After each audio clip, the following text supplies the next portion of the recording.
Hello guys, welcome to my channel. तो जैसे कि हम पढ़े थे भारतीय संविधान का भाग 5, तो हम आगे की वीडियो को जारी रखेंगे। ठीक, आज हम पढ़ेंगे आर्टिकल 84, 85 एंड 86।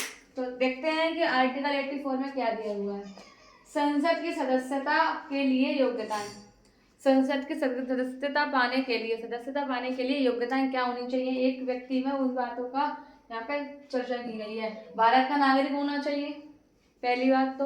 और दूसरा, चुनाव आयोग द्वारा अधिकृत व्यक्ति के समक्ष शपथ लेनी चाहिए। किसके समक्ष? अधिकृत व्यक्ति के समक्ष क्या लेनी चाहिए? शपथ लेनी चाहिए। और आयु राज्यसभा की होनी चाहिए 30 वर्ष और लोकसभा की होनी चाहिए 25 वर्ष। राज्यसभा की कितनी? 30। और लोकसभा के सदस्य बनने के लिए कम से कम आयु कितनी होनी चाहिए?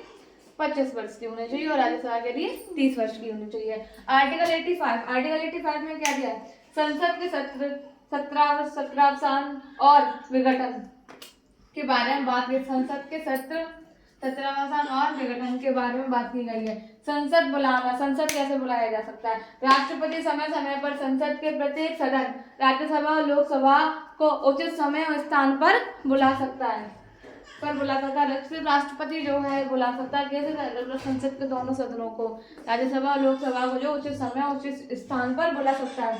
एक बैठक और दूसरे बैठक में कम 6 महीने से ज्यादा गैप नहीं होगा। इतने बीच में दूसरी बैठक हो ही जानी चाहिए। कम से कम कितना ज्यादा से ज्यादा समय कितना होना चाहिए? 6 महीने। 6 महीने से ज्यादा समय होना ही नहीं चाहिए। इतने ही बीच में एक बैठक और हो जानी चाहिए। राष्ट्रपति लोकसभा को भंग कर सकते हैं। राष्ट्रपति क्या कर सकते हैं? लोकसभा को भंग कर सकते हैं। अब आर्टिकल 86 में क्या है? सदनों के अभिभाषण का और उठाने का संदेश भेजने का राष्ट्रपति का अधिकार। राष्ट्रपति का क्या अधिकार है? सदनों में अभिभाषण का और उनके संदेश भेजने का राष्ट्रपति का अधिकार। इसके बारे में बात करते हैं। अभिभाषण, राष्ट्रपति संसद के किसी भी सदन या दोनों सदनों को एक संबोधित कर सकता है। किसी भी दोनों या एक या दोनों सदनों क्या कर सकता है? संबोधित कर सकता है। नेक्स्ट है संदेश।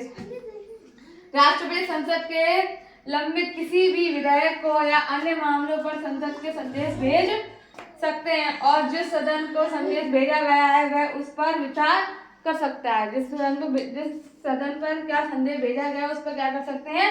विचार कर सकते हैं। तो इसमें आज हमने ये 3 आर्टिकल्स के बारे में पढ़ा है। आगे के हम आर्टिकल्स कल पढ़ेंगे और देखते हैं कि इन आर्टिकल्स में आगे क्या दिया हुआ। 5 भाग और भाग 5 और भाग 6 हमारे भारतीय संविधान के सबसे बड़े भाग हैं, तो उनको और हम पढ़िए, इसको देखिए। अगर कोई दिक्कत होती है तो बताइएगा। Thank you.